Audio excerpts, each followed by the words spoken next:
오늘 말씀 볼까요? 우리에게 주시는 하나님의 말씀은 느헤미야 1장 1절부터 4절까지 말씀입니다.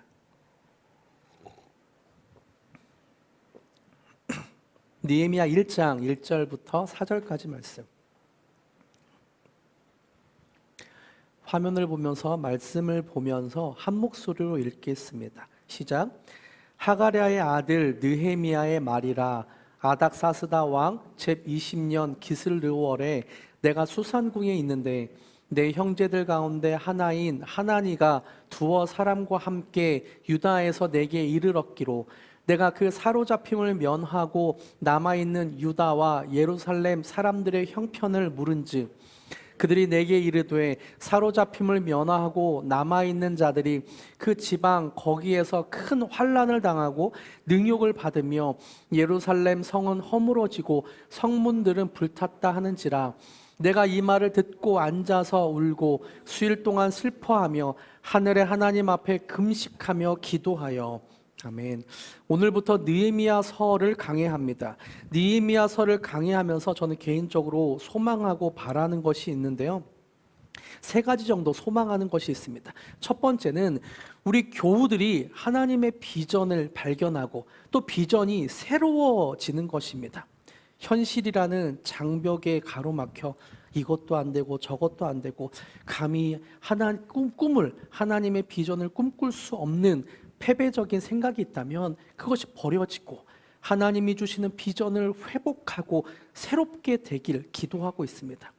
현실이 아무리 어려워도 하나님을 향한 믿음으로 하나님이 주시는 비전을 품고 살길 소망하는 마음이 있어요. 그래서 느헤미야를 강해하며 붙인 주제가 하나님이 세우시는 사람입니다. 그리고 두 번째 소망하는 것이 있는데요.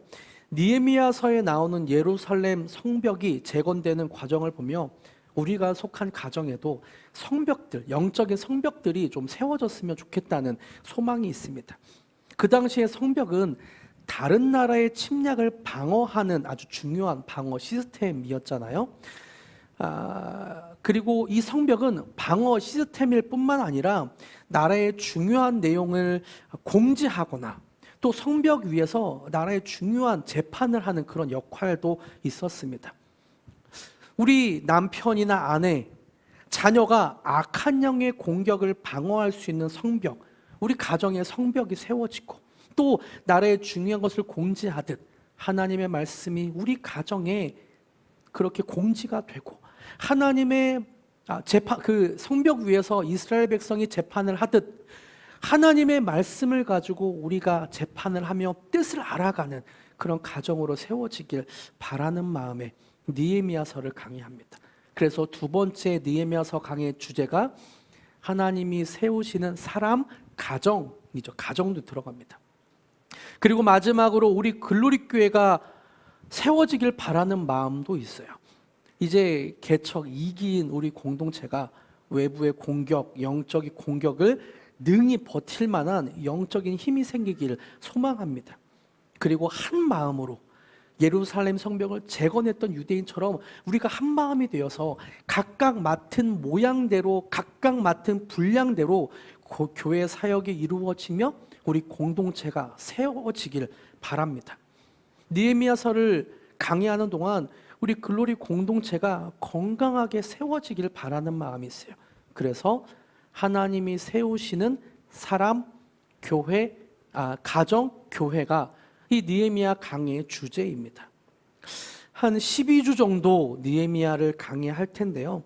이 12주 동안 우리의 믿음의 여정, 영적인 항해가 그렇게 하나님이 세우시는 것들로 진행되길 제가 간절히 기도하겠습니다.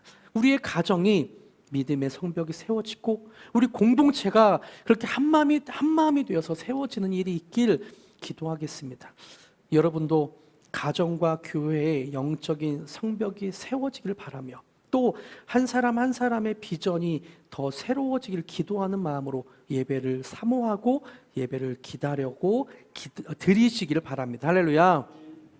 느헤미야서 강의 주제는 하나님이 세우시는 사람, 가정, 교회입니다. 이 중에서 오늘은 하나님이 세우시는 사람을 중심으로 말씀을 나누려고 합니다. 느헤미야 1장 1절부터 4절까지를 본문으로 느헤미야 강의 첫 번째죠. 하나님의 눈물을 가진 느헤미야, 하나님의 눈물을 가진 느헤미야라는 제목으로 함께 말씀을 나누겠습니다. 오늘 설교를 준비하면서 제가 좀 걱정이 되는 게 있어요. 왜냐하면 오늘 설교는 좀 공부하듯이 해야 됩니다. 오늘 그 설교를 이해하기 위해서는 느헤미야가 살았던 그 시대의 상황을 좀 이해해야 되는데요. 그러면 좀 많은 나라, 좀 생소한 나라들도 지명도 많이 나오고 또 사람의 이름도 많이 나오다 보니까 조금 복잡하고 어렵게 느껴질 수도 있을 것 같아요. 중간에 딴 생각을 하거나 설교를 잠깐 놓치면 아마 흐름이 이해가 안 될 겁니다. 그래서 좀 걱정이 돼요. 하지만 여러분 집중해서 잘 들어봐 주세요. 느헤미야서 1장이 시작되는 그 배경을 좀 설명을 드리겠습니다. 느헤미야서를 이해하기 위해서는 예루살렘을 중심으로 한 이스라엘이란 나라와 그 주변 강대국을 알아야 합니다. 솔로몬이 왕으로 있던 시대까지는 이스라엘의 한 나라였어요. 그런데 솔로몬 아들 르호보암부터 남과 북이 나뉘는 분단 국가가 되죠. 그래서 북쪽을 북이스라엘이라고 말하고 남쪽을 남유다라고 말합니다. 이스라엘의 역사는 예루살렘 중심으로 있는 남유다를 중심으로 역사가 흘러가요. 북이스라엘은 아수르에 의해 멸망하고, 그리고 중요한 예루살렘 중심으로 있는 남유다는 바벨론에 의해 멸망당합니다. 분단 국가였던 두 나라 모두 다른 나라에 의해 멸망당하고 수많은 사람들이 포로로 끌려가게 돼요.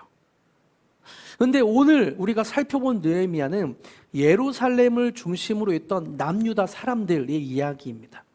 남유다 사람들은 바벨론에 의해 끌려가면서 정말 많은 고생을 합니다.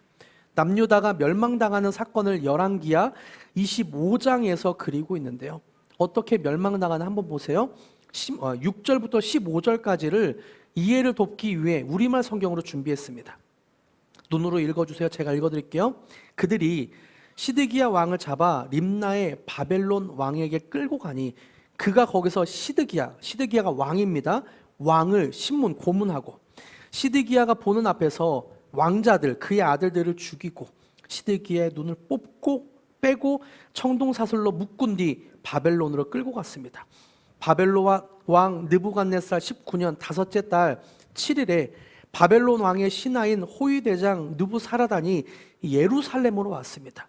느부사라단이 여호와의 성전과 왕궁과 예루살렘의 모든 집을 불태웠습니다. 그는 중요한 건물들을 다 불태웠습니다. 바벨론 모든 군대가 호위대장의 지휘하에 예루살렘의 성벽을 다 무너뜨렸습니다. 호위대장 느부사라단은 성 안에 남아있던 사람들과 바벨론 왕에게 항복한 사람들과 리버브 있으면 빼주시면 감사하겠습니다. 나머지 무리를 포로로 잡아갔습니다. 그러나 호위대장은 그 땅의 가장 가난한 사람들은 남겨두어 포도원과 밭을 일구도록 했습니다. 바벨론 사람들은 여호와의 성전에 있던 청동 기둥들과 받침대들과 청동 바다를 부수어 그 청동을 바벨론으로 가져갔습니다. 그들은 또한 솥과 부삽과 부집개와 접시와 성전 일에 쓰는 모든 청동 기구들도 가져갔습니다. 왕의 호위대장은 또 흔들리는 향로와 물 뿌리는 그릇 등 승금이나 순은으로 만든 것들도 다 모두 가져갔습니다. 남유다의 왕이었던 시드기야가 바벨론에게 끌려가서 고문을 당하고, 그리고 시드기야 왕이 보는 앞에서 그 아들들 왕자들을 죽이죠. 시드기야의 왕이었던 시드기야의 눈을 뽑고 사슬로 묶은 뒤 예루살렘에서 1000km 이상 떨어진 바벨론을 끌고 갑니다. 끌려갈 때 어땠을까요? 1000km면은 저는 상상이 안 되는데요. 수원에서 어디까지일까요? 상상이 안 되는데 1000km 이상 시드기야를 끌고 갑니다. 왕이 이런 수모를 당하니까 그 밑에 귀족이나 백성은 더 어떤 수모를 당했을까요? 바벨론 군대는 하나님께 예배드리는 성전과 왕이 살던 왕궁 또 예루살렘의 모든 집을 불태워버립니다. 심지어 방어할 수 없도록 예루살렘 성벽까지 무너뜨리죠. 종교조차 갖지 못하도록 하나님께 제사드리던 성전 안의 기물들을 모두 가져가 버렸습니다. 예루살렘에서 몇몇 사람만 두고 갔는데요.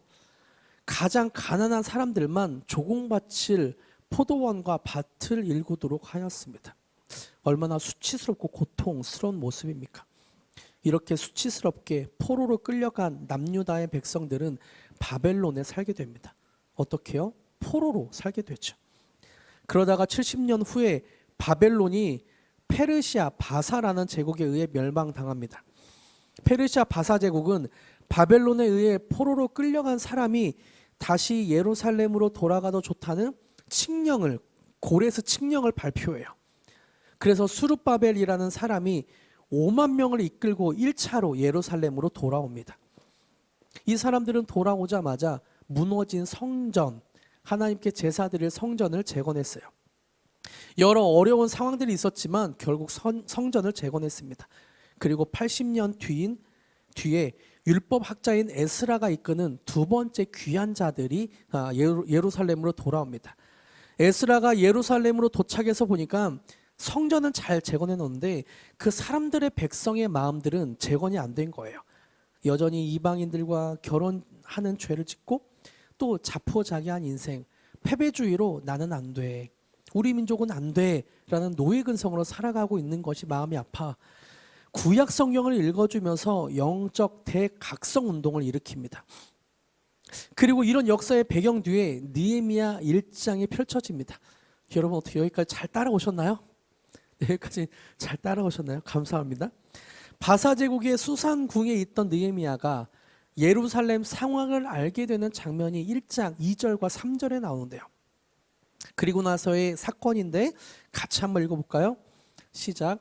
내 형제들 가운데 하나인 하나니가 두어 사람과 함께 유다에서 내게 이르렀기로 내가 그 사로잡힘을 면하고 남아있는 유다와 예루살렘 사람들의 형편을 물은즉 그들이 내게 이르되 사로잡힘을 면하고 남아있는 자들이 그 지방 거기에서 큰 환난을 당하고 능력을 받으며 예루살렘 성은 허물어지고 성문들은 아멘. 느헤미야 1장 2절은 내 형제들이라고 표현하지만 학자들은 사촌 동생일 것이라고 말합니다. 사촌 동생인 하나니가 예루살렘의 소식을 느헤미야에게 전해주는 거죠. 예루살렘의 모습이 어떻다고 나오나요? 3절에 보니까 사로잡힘을 면하고 남아있는 자들이 그 지방 거기에서 큰 환난을 당하고 능욕을 받으며 예루살렘 성은 허물어지고 성문들은 불탔다라고 알려줍니다. 당연하죠. 사람들이 능욕을 당하고 큰 환난을 당하는 이유는 성문이 없고 성벽이 허물어져서 그런 능욕을 당하는 것은 당연합니다. 여러분 한번 상상해 보세요. 집에 울타리가 없다고 생각해 보십시오. 아파트에 잠금장치나 번호키가 없다고 한번 상상해 보세요. 강도와 도둑이 집을 마음대로 드나들며 능욕할 거예요. 예루살렘이 지금 그런 모습이라고 하나니가 알려주는 거예요. 주변에 있는 강도와 도둑이 예루살렘을 수시로 약탈하고 괴롭히고 있다고 소식을 알려주는 거죠. 사실 그 당시 사회에서 성벽이 갖는 의미는 아주 중요했습니다. 중동 지역의 성들은 대부분 돌로 된 성벽으로 둘러싸여 있었는데요. 이 성벽이 얼마나 크고 단단하냐, 이 성벽이 얼마나 높냐에 따라 그 나라의 국방력을 상징했습니다.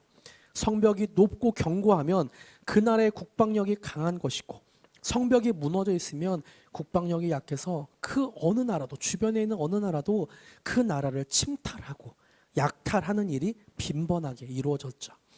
그래서 당시에는 어떤 나라를 침략하기 위해 전쟁을 했다면 그 나라의 성벽을 무너뜨렸습니다. 아까 읽은 열왕기 하의 말씀처럼 바벨론이 남유다를 멸망시킨 뒤에 예루살렘 성벽을 모두 무너뜨렸던 거죠. 느헤미야는 이런 예루살렘의 상황을 들으면서 마음이 아팠습니다.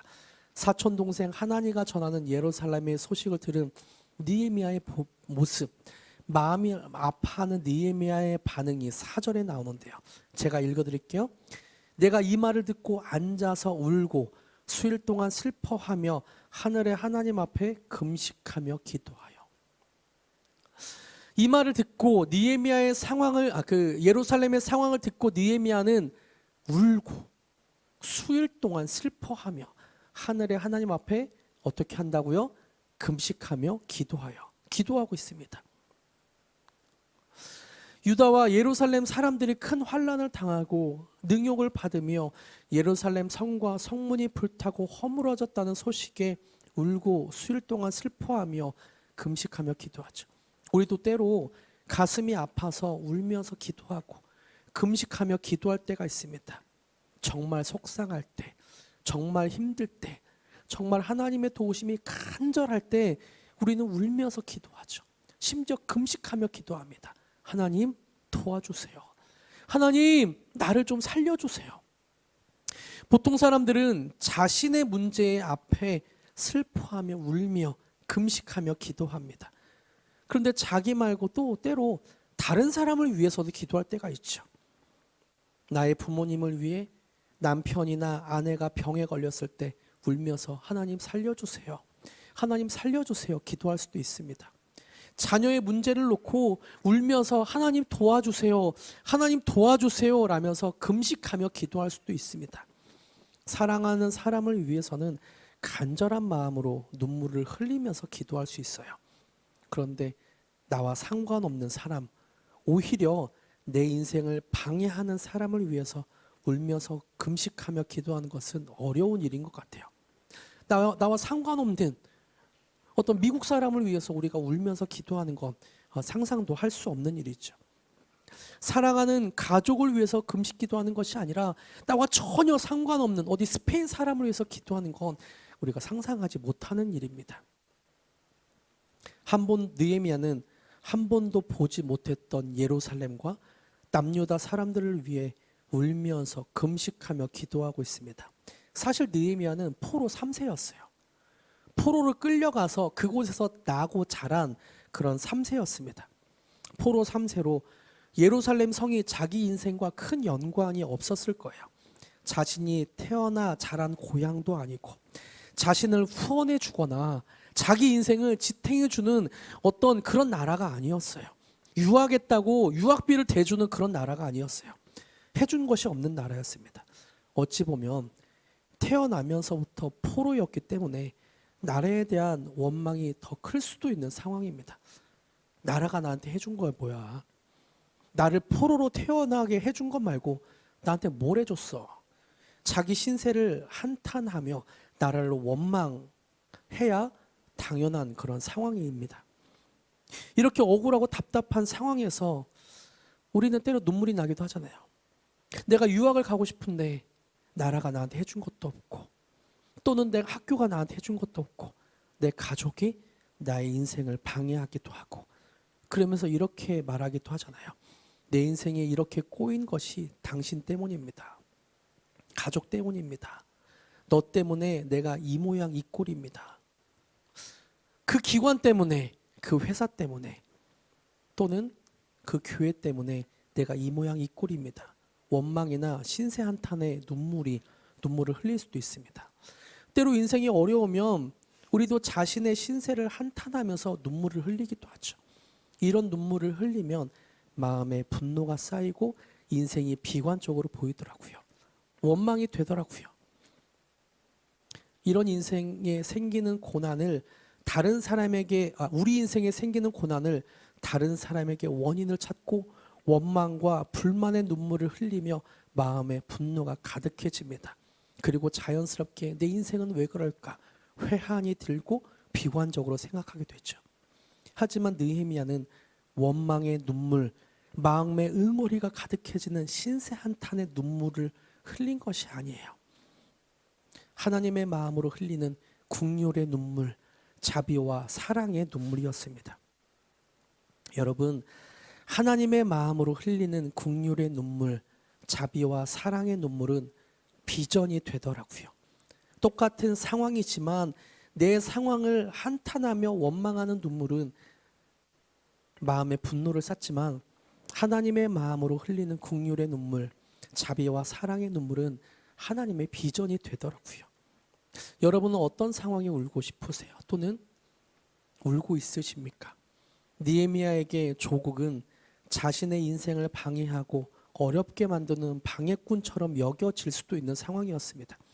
우리 인생에도 그 인간 때문에, 그 회사 때문에, 또는 그 교회 때문에 라면서 원망과 신세를 한탄하는 눈물이 있을 수도 있습니다.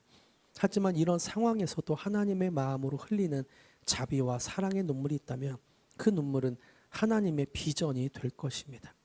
헬른 아우엔의 상처 입은 치유자라는 책에서는 이런 원망과 신세 한탄의 눈물이 아니라 긍휼의 눈물, 자비와 사랑의 눈물에 대해서 표현하고 있어요. 제가 읽어드릴게요. 상처 입은 치유자는 상처 입은 사역자이자 치유하는 사역자이다.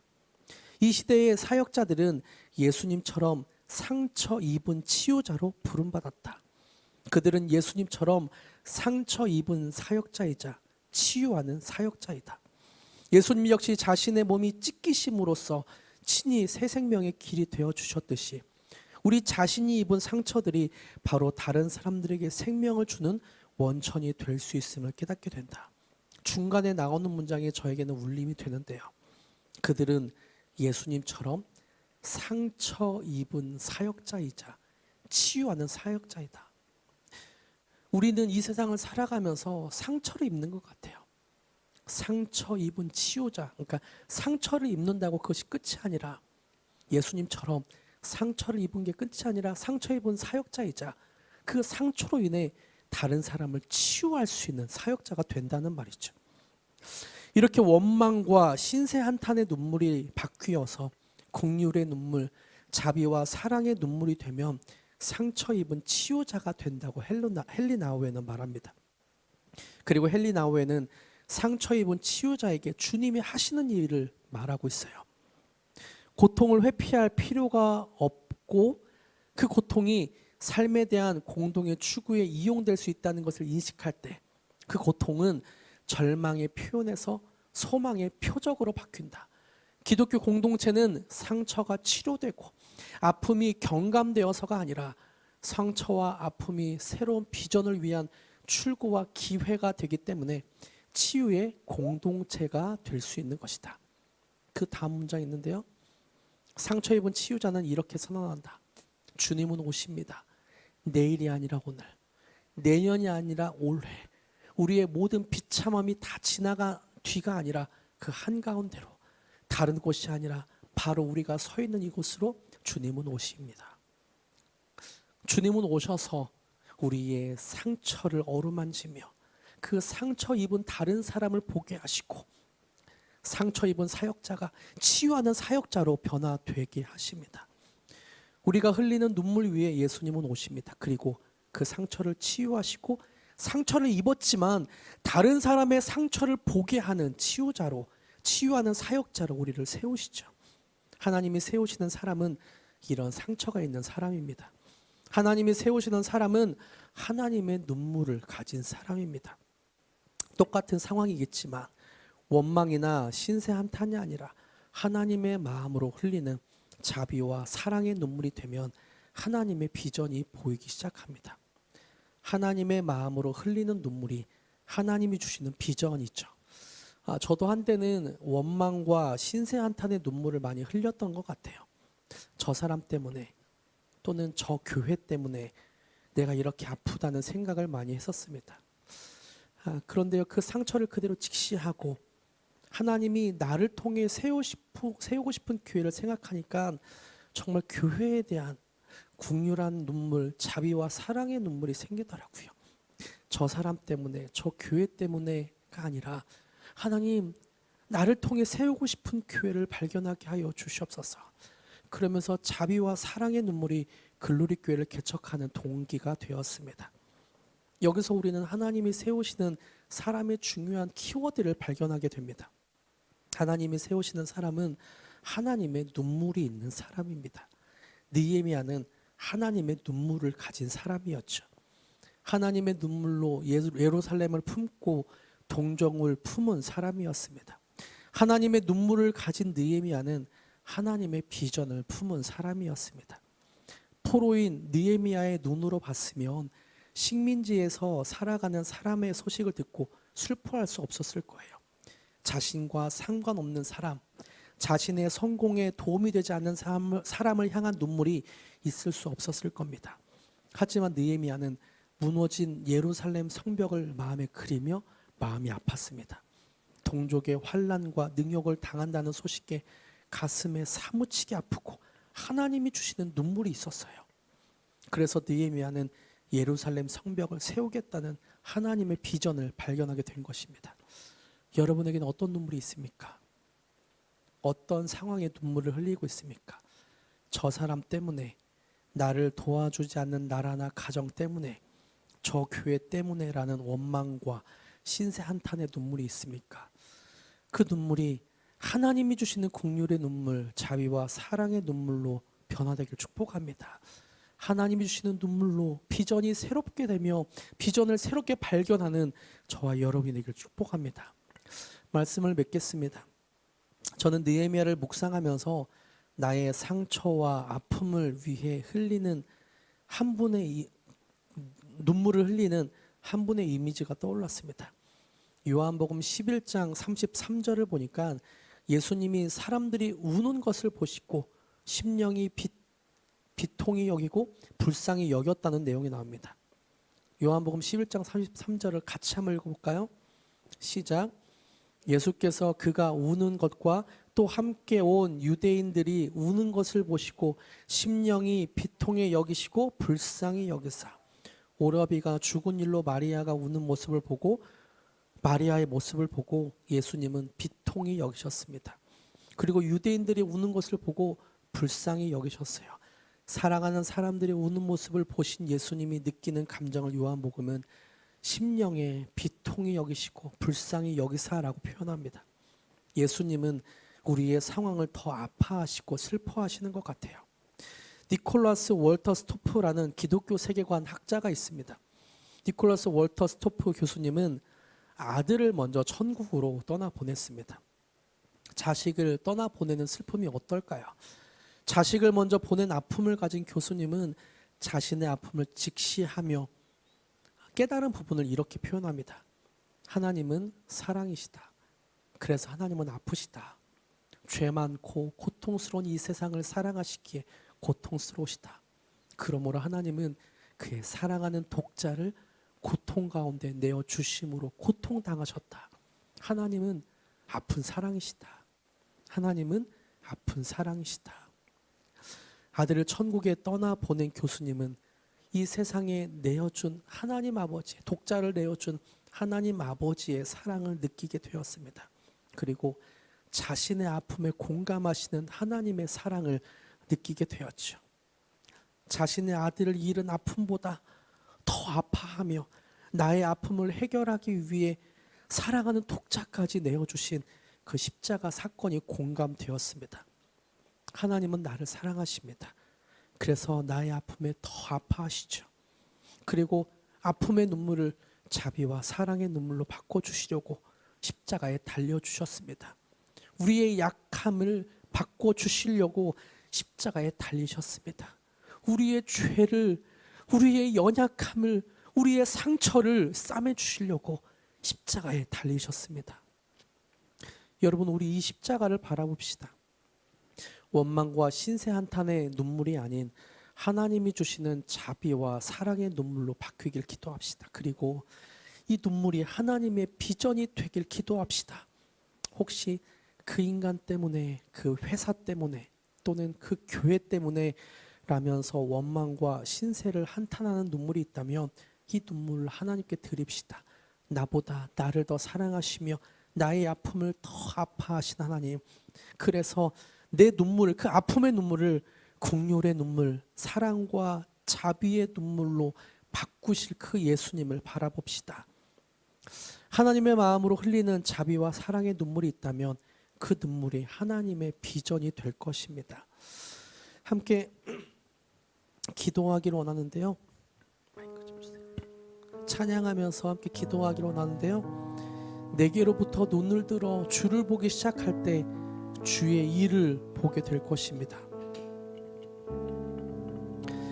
그렇게 나의 시선을 주님께 드립니다. 나의 인생에 집중했던, 또 다른 사람에게 집중했던 내 시선을 주님께 드립니다 라고 고백하면서 함께 찬양하기로 합니다.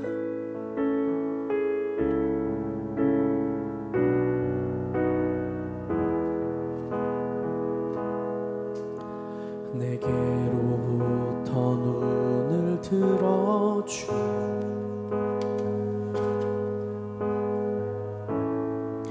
주의 일을 보겠네.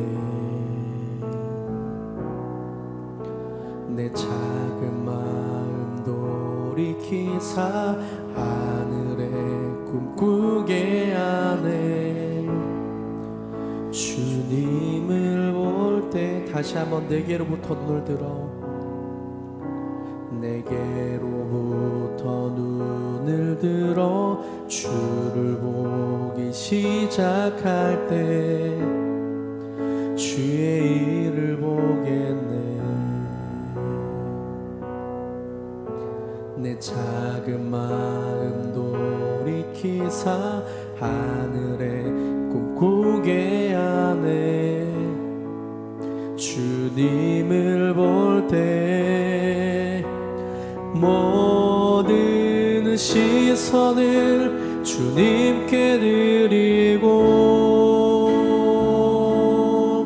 살아계신 하나님을 느낄 때 내 삶은 주의 역사가 되고 하나님이 일하기 시작. 다시 한번 내게로부터 눈을 들어 내게로부터 눈을 들어 주를 보기 시작할 때 주의 일을 보겠네. 내 작은 마음 돌이키사 하늘에 꿈꾸게 하네.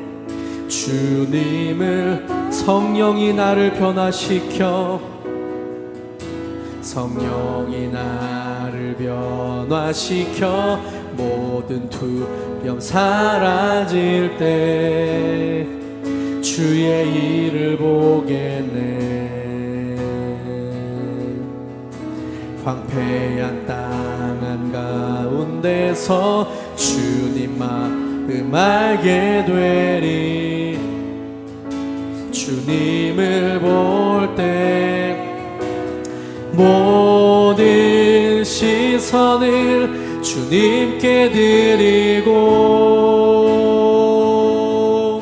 전능하신 하나님을 느낄 때 세상은 주의 나라가 되고 하나님이 일하기 시 모든 시선을 주님께 드리고 모든 시선을 주 살아계신 하나님을 느낄 때 살아계신 하나님 내 삶은 주의 역사가 되고 내 삶은 주의 역사가 되고 하나님이 일하기 모든 시선을 주님께 드리고 모든 시선을 주님께 전능하신 하나님을 느낄 때 전능하신 하나님을 느낄 때 세상은 주의 나라가 되고 하나님이 일하기 시작하네.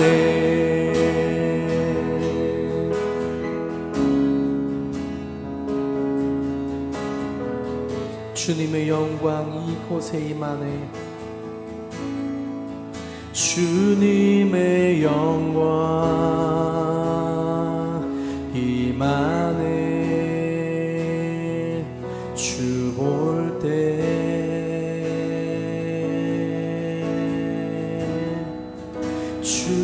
주님의 영광 임하네. 주 올 때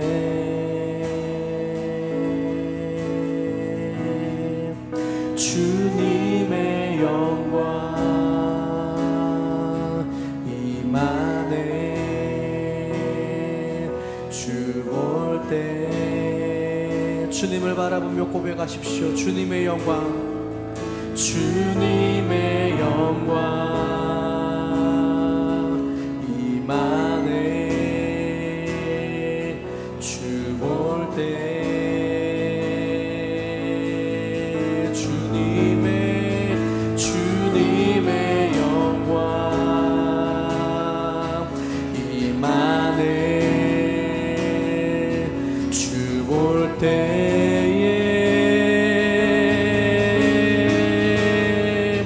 주님의 영광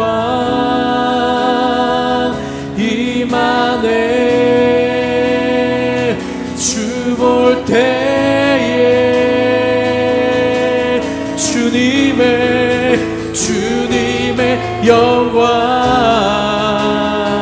임하네. 주 볼 때에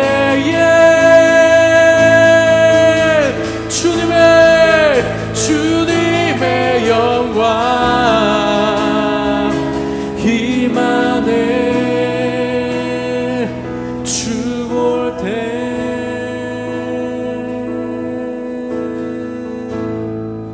주님의 영광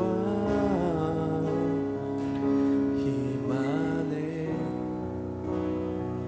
주 볼 때 주님 앞에 나아가 기도하십시오. 주님의 영광을 우리 가운데 보여주시옵소서. 우리가 주님께 집중할 때 주님이 우리와 함께하여 주시고 우리에게 주님의 영광을 보게 하여 주시옵소서. 우리를 회복해 하여 주시옵소서. 함께 기도하기로 합니다. 오 주님, 우리 가운데 역사하여 주시옵소서. 하나님, 우리 가운데 주님 역사하여 주시옵소서. 주님의 영광으로 임하여 주시옵소서. 우리의 시선이 변하게 하여 주시옵소서. 원망과 신세 한탄의 눈물이 아니라 하나님이 주시는 자비와 긍휼의 눈물로, 사랑의 눈물로 변화되게 하여 주시옵소서. 우리는 연약합니다. 하나님, 우리의 눈물을 씻기시고 주님의 영광을 바라볼 때 하나님의 눈물로 변화되게 하여 주시옵소서. 주님 도와주시옵소서. 오 주님 도와주시옵소서. 하나님, 우리가 주님 앞에 기도합니다. 하나님, 우리가 주님 앞에 나아가 우리의 시선을 바꾸길 간절히 기도합니다. 주님이 우리가 흘리고 있는 어떤 원망과 신세 한탄의 눈물이 있다면 주님의 사랑의 눈물로 변화되게 하여 주시옵소서. 긍휼과 자비의 눈물로 변화되게 하여 주시옵소서. 그래서 하나님의 비전을 발견하고 내 원망이 아니라 하나님의 비전으로 그렇게 새로워지게 하여 주시옵소서. 그렇게 하실 주님을 찬양하며 예수님의 이름으로 기도드립니다. 아멘.